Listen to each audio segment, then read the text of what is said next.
Hello there and welcome back to my channel. So today I'm going to be telling you about my thoughts of the NARS Natural Longwear Radiant Foundation. I know it's an extravagantly long name, so I've kind of gone about this review in a slightly different way to how I would normally do it. I've been wearing the foundation over the last few weeks, just on and off, so I already know my thoughts of the foundation. I'm wearing the foundation today. I'm going to shortly show you a video of me applying the foundation so that you can see the application process. But first, I'm just going to tell you a little bit about the claims of the foundation and then we'll move on to the application. So the foundation comes in this glass bottle. It's got a pump. It comes in 36 different shades, which is brilliant. I have the shade Deauville, which is definitely quite warm undertoned, but I actually think it does match me quite well. Usually, as many of you will know, when even if I use like vanilla, a lot of the time like my face just will not match my neck, but I actually think this foundation shade is one of the best matches I found. This foundation costs £35 in the UK, which is definitely kind of a lot more expensive than I would normally spend on a foundation. If you are new to my channel, generally I tend to just use a lot more affordable makeup, so this was a real splurge for me. The reason why I bought this was just because I read so many positive reviews, and you know, sometimes with a product you just feel like you really want to try it. You are excited about it, you feel like it's going to work really well for you, and this was definitely one of those products for me. So this foundation claims to last up to 16 hours.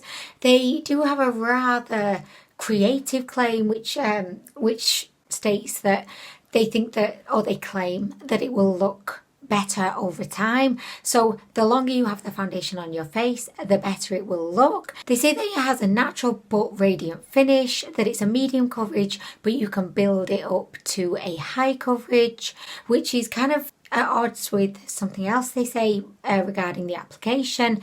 I'm going to just tell you verbatim so that I'm not making it up. Okay, it says, too much formula accentuates lines and imperfections.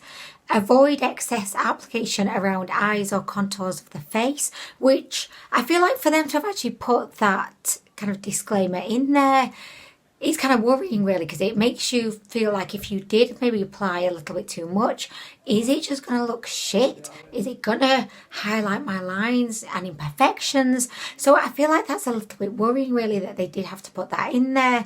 But I think what they're trying to say is use a light hand, but then if you're using a light hand, you're probably not ever going to get up to that high coverage that they claim that this foundation can be built up to. So I feel like that's a bit of a contradiction, but you know what, I'm not going to really, I'm trying not to worry about it too much. So they claim that this formula is breathable, weightless on the skin.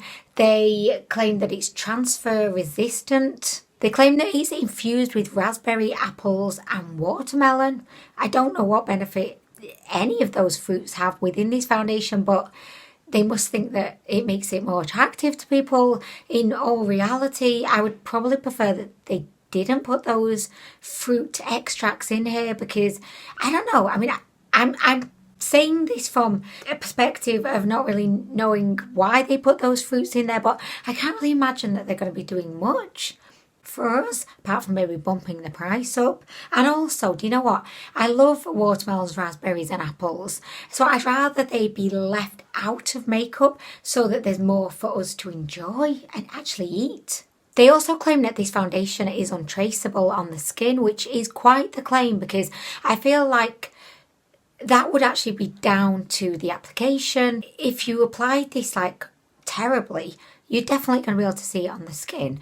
It just, I don't know, I always seem to have a problem with makeup descriptions, and this definitely is not exempt from that. It claims to give you a natural radiant finish, which, you know, I will talk a little bit more about later, but I just feel like this is more of like a satin finish, and I was expecting it to be like very radiant, and I'm not really getting that much radiance from it, which is a bit disappointing, which actually reminded me a lot of the Sheer Glow. I remember when I actually splurged on the Sheer Glow, because back in the early days of makeup YouTube, Sheer Glow was the foundation to have. It was the foundation that all of the beauty gurus would use, along with the Milk makeup stick, along with the Urban Decay Naked eyeshadow palette. It was just the foundation that everyone wore. So when I actually tried that foundation, I was so disappointed because it was neither sheer nor glowy. It was matte and it was medium coverage. So I feel like that foundation was just like really poorly named. And I've never actually trusted NARS's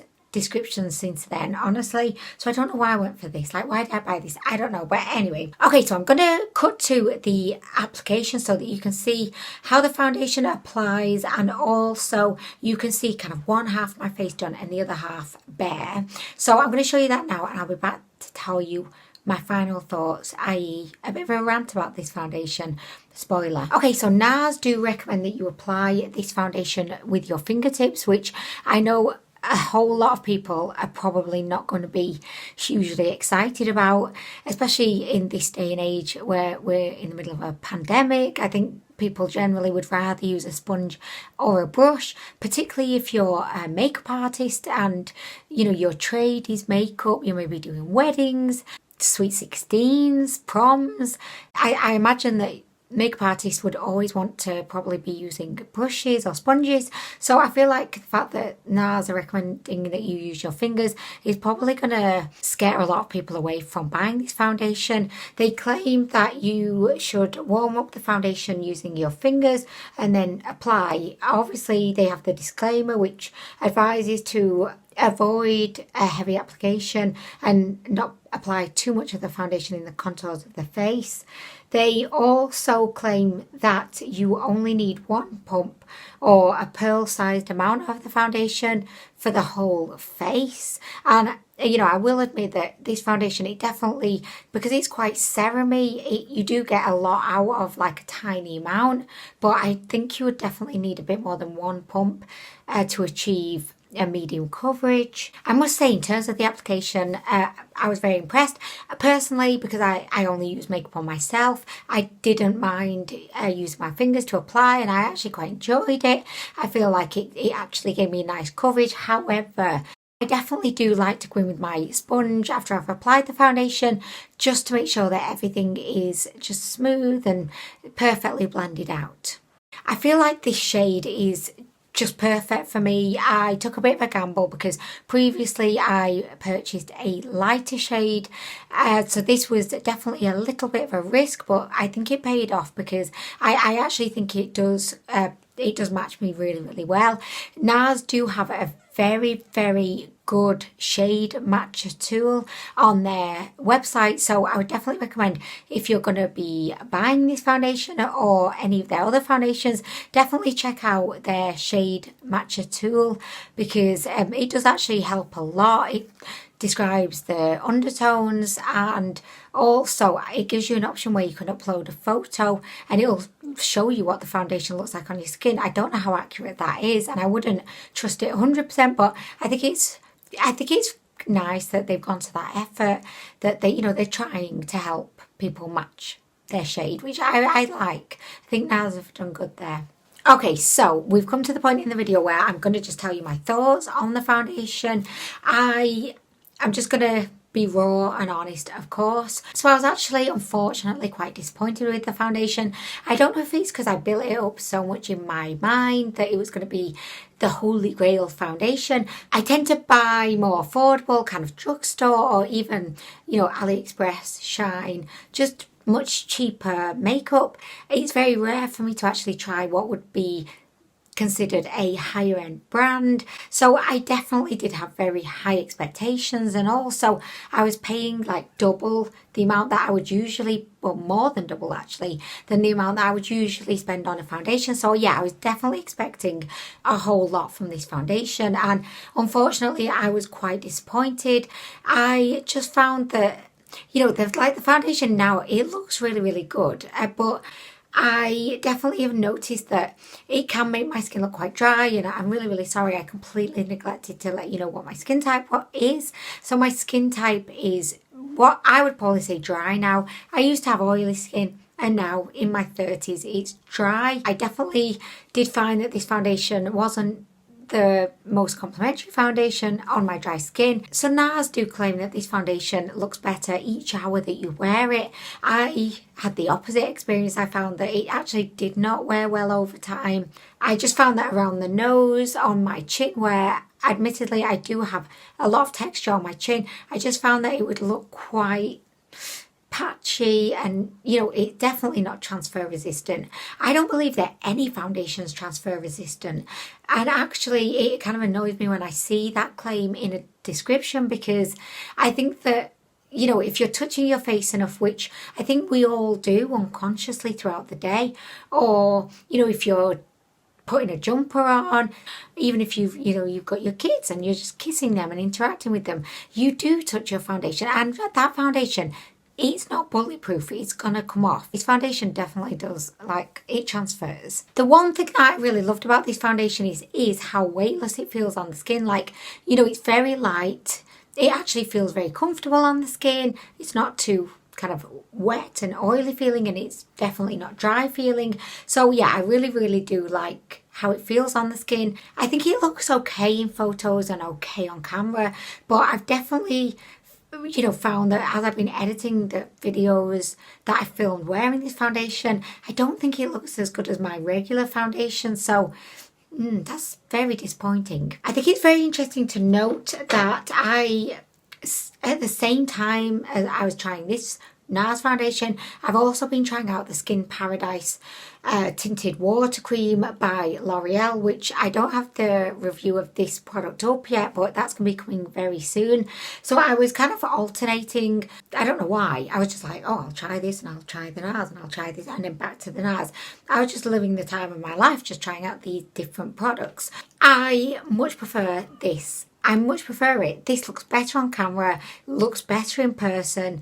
It doesn't necessarily, I don't think it feels as good as the NARS, but this one is definitely my preference. If I had to choose, I think that the coverage that this one gives is on par with the NARS, but this L'Oreal Tinted Balm, it makes your face look really healthy and glowing, radiant. So this kind of does what I wanted the NARS to do, but the NARS doesn't do. So yeah, if I had the choice, which one do I have to get rid of, it would be the NARS. Definitely say if you're attracted to the NARS because it's got radiant in the name, just don't. Just eliminate the radiance from it. I'd say it's a natural satin finished foundation. If you want radiance, go for the Skin Paradise. But just another comparison, my absolute favourite foundation in the whole world is the L'Oreal Infallible Total Cover.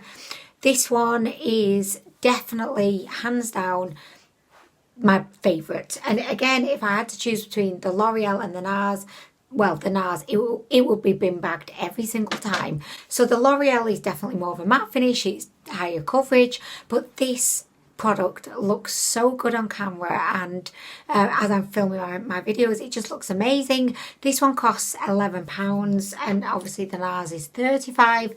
So yeah, I wish I just bought another couple of bottles of this, because I would definitely reach for this over the NARS any day. The NARS was not a total disaster. It was not the It's Cosmetics, I don't know what that foundation was called, because that foundation, which I'll pop up a picture now, I absolutely despise that foundation. It looks horrible on my skin.